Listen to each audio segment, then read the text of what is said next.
Halo semuanya, perkenalkan nama saya Diandra Kesha.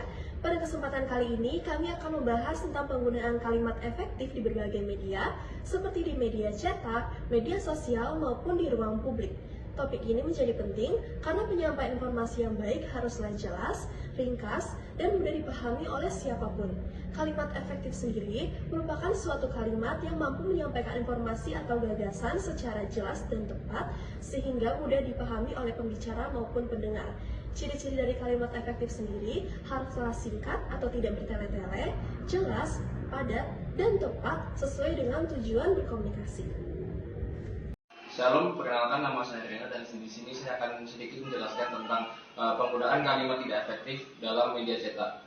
Jadi kenapa sih di media cetak bisa terdapat kalimat tidak efektif? Mungkin salah satu alasannya adalah di mana keterbatasan kolom untuk mengisi berbagai informasi tersebut, sehingga sang penulis akan memadatkan isi informasi tersebut yang malah akan membuat kalimat tersebut menjadi tidak efektif.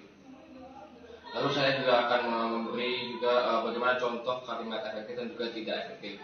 Untuk contoh kalimat tidak efektif yaitu adalah telah terjadi suatu peristiwa kebakaran di wilayah Jakarta bagian selatan pada hari Senin kemarin. Untuk kalimat efektifnya yaitu kebakaran di Jakarta Selatan Senin. Dengan kalimat ringkas, pembaca dapat langsung menangkap inti informasi yang disampaikan oleh si penulis.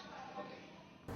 Halo semuanya, dan berikut ini adalah contoh kalimat efektif dan tidak efektif di ruangan publik.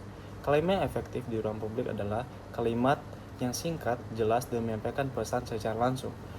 Tetapi sementara itu, kalimat tidak efektif seringkali berlebihan atau ambigu.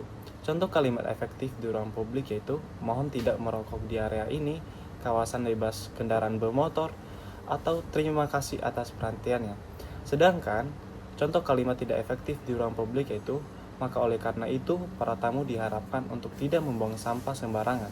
Kenapa ini berlebihan? Karena dia menggunakan kata maka oleh karena itu kurang ringkas. Kemudian, contoh berikutnya adalah bagi semua pengunjung ada imbauan untuk senantiasa menjaga kebersihan daripada lingkungan sekitar demi keberlangsungan kenyamanan bersama.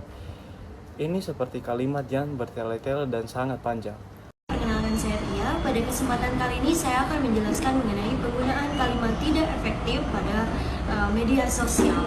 Nah, kenapa kalimat seperti ini sering digunakan? Karena gaya komunikasi di dalam media sosial itu cenderung lebih santai, cepat, dan mengikuti tren. Salah satu cirinya adalah bertele-tele, seperti pada contoh kalimat berikut. Kenapa kalimat tersebut tidak efektif? Karena yang pertama, kalimat tersebut bertele-tele. Banyak pengulangan ide, misalnya dekat rumahku. Kemudian yang kedua, penggunaan kata berlebihan. Pada contoh tersebut, bisa dilihat pada kata aku itu kan, dan hal ini bisa disederhanakan tanpa mengubah kata. Dan yang terakhir adalah struktur kalimat terlalu panjang. Kalimat ini bisa disederhanakan tanpa membuat pembaca sulit untuk menangkap maksud. Dan berikut adalah contoh kalimat efektif dari kalimat sebelumnya. Halo semua, nama saya Rahel Kristiana. Sekarang saya menyampaikan tips and trik penggunaan kalimat efektif. Yang pertama, gunakan kalimat singkat dan padat, hindari kalimat yang bertele-tele ataupun panjang.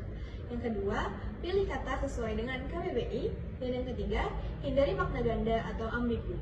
Dari pembahasan ini, dapat kita simpulkan bahwa penggunaan kalimat efektif sangat penting dalam penyampaian informasi, baik di ruang publik, ataupun media massa, ataupun media cetak.